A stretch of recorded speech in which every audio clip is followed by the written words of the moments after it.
Shalom from Jerusalem. Ahlan wa sahlan. This is our Middle East. Al-Shakar al-Sadlana. Today, the prisoner's dilemma and the Iranian regime. $6 billion of American money reportedly paid to free 6 hostages. Is it regime ransom or helpful humanitarian care? Join us.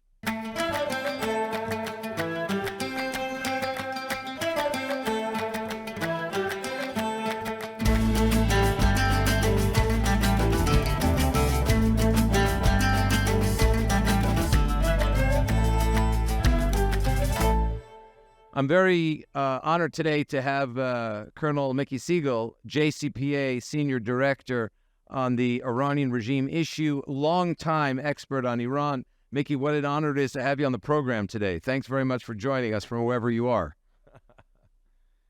Mickey, tell us, we've got a lot to talk about. Just before we went on the air, we really talked about the Iranian regime Hydra.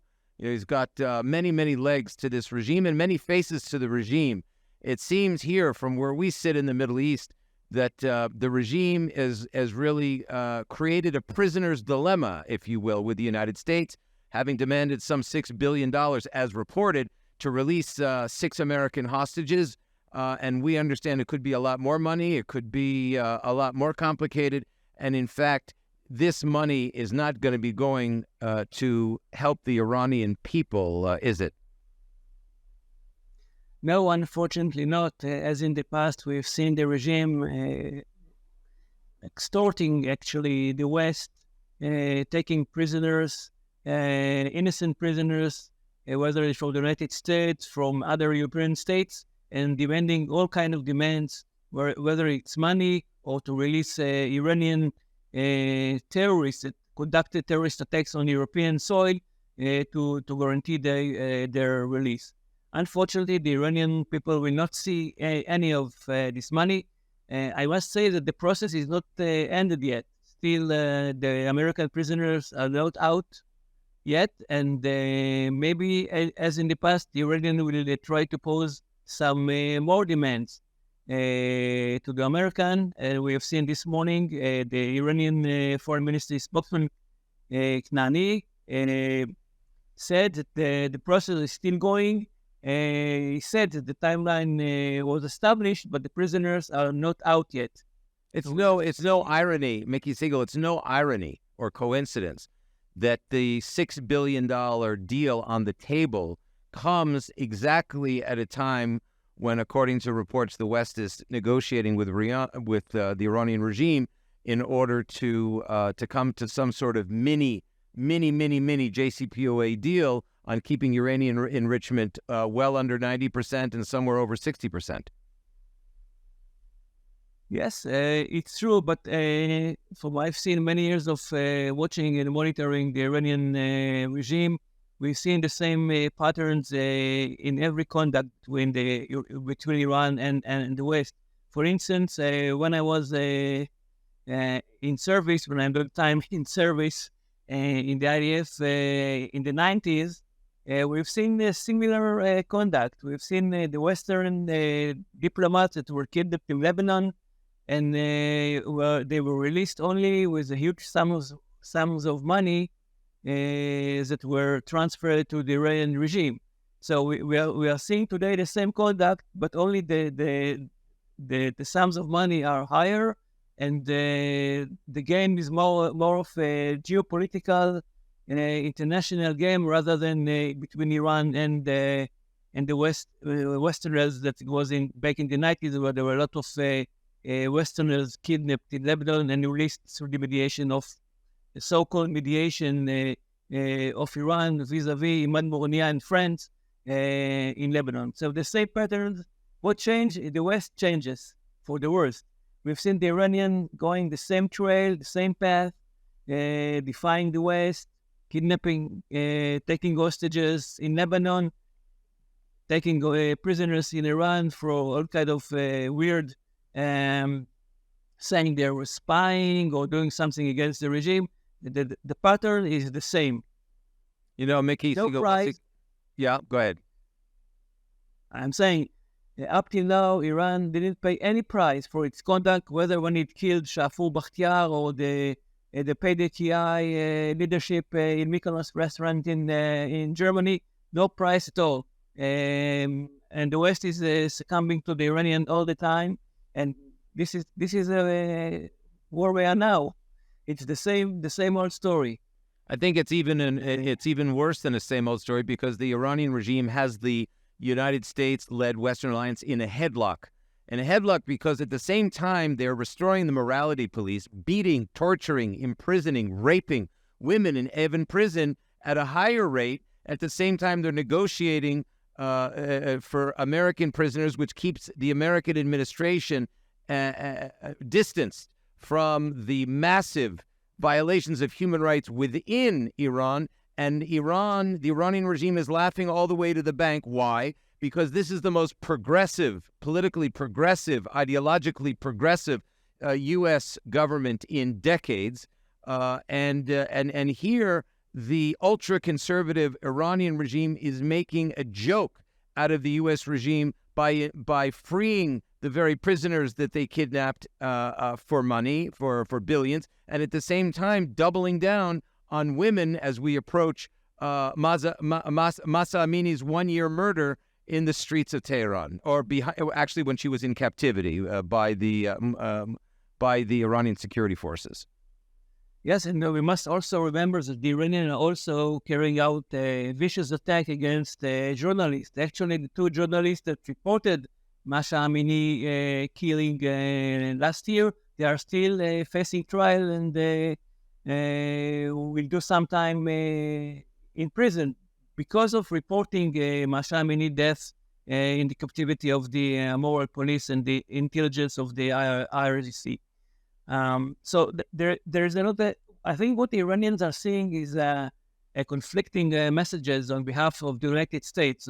For instance, we've seen just last week the build-up of American forces in the Red Sea and the Persian Gulf with the 3,000 more troops and the other reconnaissance UAVs and other battleships in the region. But on the other end, we can see another thing, that's the negotiations over the JCPOA and the Iranian assets being unfreezed.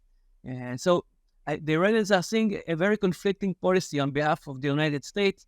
One side you can see a build-up, and on the other side the ongoing negotiations. So there is no clear-cut message from the United States. I'm not talking about Europe because it's I don't know what to say about the European policy vis-a-vis Iran, if there's any, but the Iranians are seeing a very conflicting message from the United States. How do you think what conflicted message do you see the Iranian regime understanding about the United States? How do you understand the conflicted message? I think that what I said, on one side, on one hand, you can see the build-up in the Red Sea vis-a-vis the Houthis and the Iranian bases in Yemen. On the other end, as you said, the ongoing negotiation to free the prisoners and the ongoing behind-the-scene negotiations with the mediation of Oman and Qatar to say mini JCPOA. So I think the Iranians are a bit confused, though the Iranian regime has a very let's say very clear path. They know what they are doing. That they have a point, and they are going there. They are not changing the strategy. We can see the ongoing build-up of the RGC with missiles, with supersonic missiles, with drones, with GPS-guided drones, with all kind of weaponry that is part of their asymmetric strategy vis-a-vis the United States. But they know what they do. They have this nuclear program which is proceeding. They have this build-up with weaponry which is proceeding. We've seen them putting away the reformists from all the bases of power in Iran. It's ongoing. The regime is fostering itself both from political point of view and from military point of view. And the problem is economic, which still remains, but the regime doesn't bother about the economy, doesn't bother about the welfare of the Iranian people, as you said in your opening remarks. So that's an interesting point to transition on now, because there are many Iran watchers and leaders and activists and observers of the Iranian opposition that say that the Iranian regime is actually at a very weak point right now, and that's where they attempt to break out in terms of nuclear capability, in terms of enrichment, in terms of ballistic missile development. At the same time, the soft point, Mickey Segall, is the economy, because the economy is what also brings millions of the 88 million strong public of Iran into the streets. Are they as weak as some people say? I think because the IRGC, the Ref Guards in Iran are actually the new strata, actually new strata in Iran, and they did what some people say a revolution within the revolution. Now they are ruling Iran, and now the Iranian people are suffering from the economy, and this is a challenge for the regime. But on the other end, the families, IRGC members' families are living pretty well in Iran. So this is the new casta in Iran. This is a new strata in Iran, and they profit from the sanctions, whether it's from smuggling oil, smuggling goods through the UAE, through other Iranian borders. They are living pretty well. But the Iranian people are the one that suffer, whether it's lack of water, ongoing crisis of water in the Sistan and Balochistan areas, with the problem with Afghanistan, with the Ilman River, and a very heat wave that is now in Iran, water problems. So what I'm trying to say is that the economy is a major challenge for the regime. And this is why we have seen the gaps between the waves of protest in Iran is narrowing. We have seen the protest between the oil protest and the last year protest. The period of times are getting shorter and shorter. There is ongoing, let's say, boiling in Iran, and still the protest is on. But as you said, the problem is there is no one leader for the Iranian opposition. All the components for the perfect storm that will eventually take out the regime, all the components, all the ingredients are in place, but they don't have any a trigger event or a trigger leader that could take these components and put them together. We know that unfortunately, as we spoke before, the opposition is divided, very much divided. I don't know how many people in Iran supports the Pahlavi dynasty, or the Mujahideen Echad, or the Fedain Echad, or other opposition group in Iran. What we do know is that they are divided over ideology, over mythology, over how to topple the regime. This is the big problem in Iran, because all the ingredients for the revolution are there, but there is no one that can take the revolution and put it forward.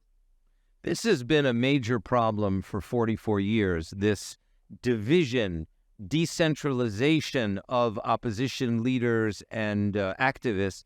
And I wonder why, having been in touch with not a few activists and leaders, not just in politics, but across the civil society, as well as in the diaspora, in the Iranian diaspora, as well as inside Iran. How do you understand, as an expert on the regime and also in Iranian culture, this phenomenon of deep divisions within the Iranian opposition? Is it a question, is it actually, we said prisoner's dilemma in the title of the show. It seems to me, Mickey Segall, that the prisoner's dilemma is a double entendre, meaning not only does the Iranian regime hold physical prisoners from the United States and other Western countries, but it actually holds prisoners in its own country. It holds diplomatic prisoners in Europe and in the West. It holds prisoners everywhere you look. And even in the opposition, you can say it's a prisoner's dilemma, because everyone is locked in to an ideological cell, into a strategic cell, into a cultural cell. and nobody seems to be able to break out. So on the point of the opposition, how do you understand it? Why do they constantly smash their heads into these walls? I think, first of all, the Iranian regime is, unfortunately, I'm saying, of course, is exploiting the divisions between the opposition groups, not only in the 90s, in the late 80s and 90s, he killed the skillful leaders of the opposition abroad, but now he's very sophisticated in infiltrating the ranks via social networks, via intimidating their families that remained in Iran. But we've seen the same groups that actually,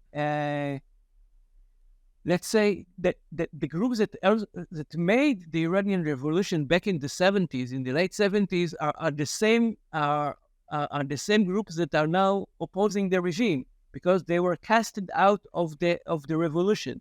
The Islamists casted the Mujahideen Khalq and other groups from the revolution. The revolution basically was not Islamic revolution; it was an Iranian revolution, and all the forces that joined the revolution in the 70s, whether the Mujahideen Khalq, the Fadain Khalq, the Tudeh Party, and other opposition groups, with the charismatic Khomeini, now remained in their own shell, and they are not willing to give their ideology. They are not willing to bring in other leaders from other opposition groups, and this is why they are so divided.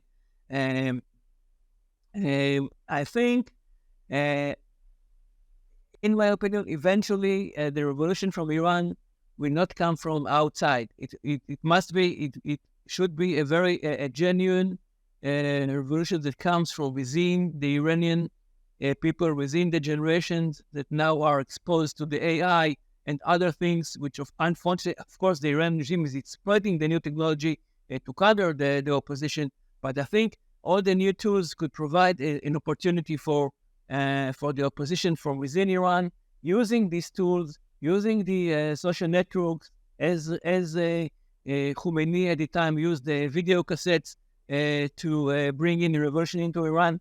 I think they should use the social networks to coordinate their operation and somehow conduct this revolution to try and to bring Iran to the path of democracy. You know, it says, the democracy and freedom for the Iranian people, and they have to be the ones that determine that path. It can't be through outside intervention. That's clear. As a fact, I've heard myself from very distinguished thought leaders and activists in the Iranian opposition their great concern that no country be perceived as what they call puppeteering, making the opposition the perceived puppets of any particular democratic country in the West.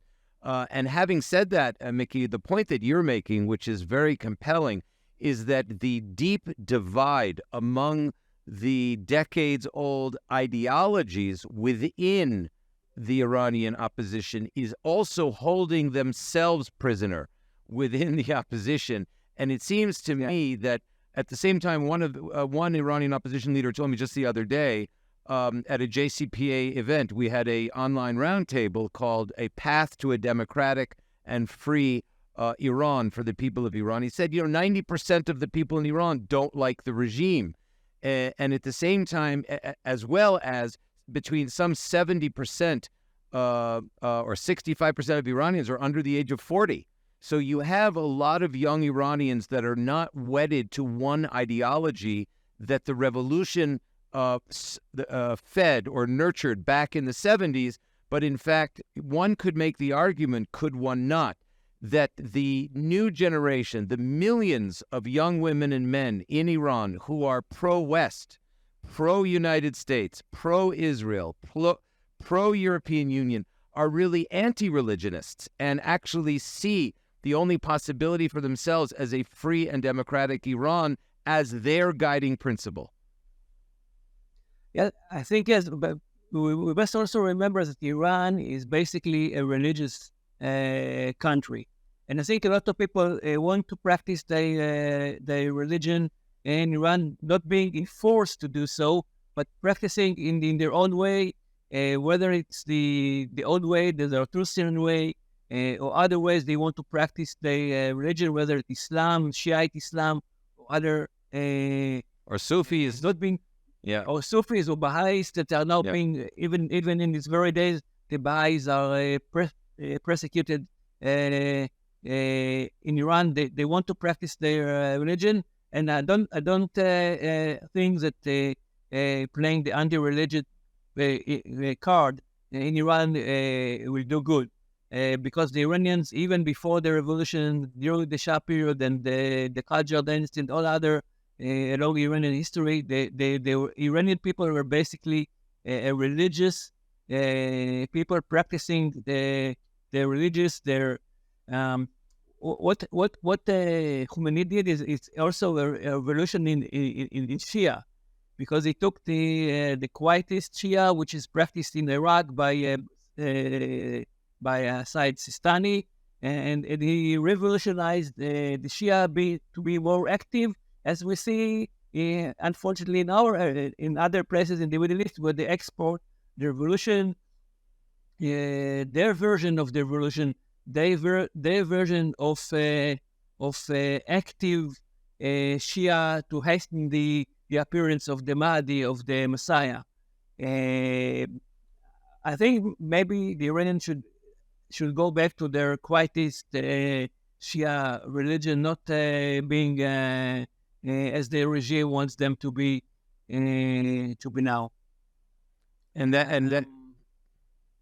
That seems to have been the great Uri Lubrani of blessed memory used to have master classes on this notion that the al-Vilayat al-Faqih, the rule of the jurisprudent, was really pushing and pressing and urging political action in order to bring the Mahdi, as you say, back from deep underneath the ground and to bring the new reality. That's how we see a lot of this terrorist and subversion operations is due to that very activist, extremist Shiite mandate. Is that correct?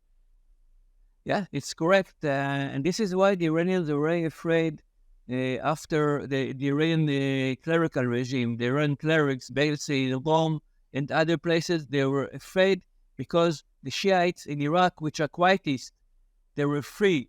Sistani and the Assadr were free, and they practiced the quietist Shia.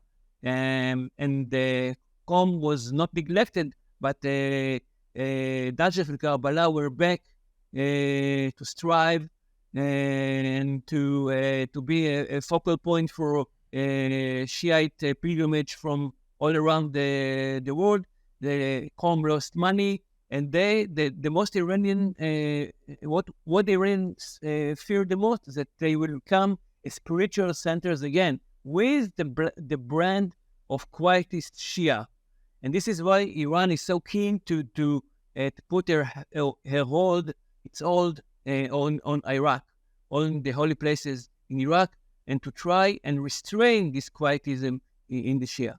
And by the way, the Iranian regime is putting its vice grip not only on Najaf and Karbala, but also if you look at Jordan, Sunni Jordan today has several million Shia and Shiite shrines, as Lebanon, of course, where Shia and Sunni live together, Bahrain, of course, and across the Middle East, Pakistan, Afghanistan. Look at Afghanistan. Look at almost every country in the broader Middle East, as well as in Africa. You're seeing in Nigeria millions of Shia in northern Nigeria, and these types of Shia religious shrines, and also in South America.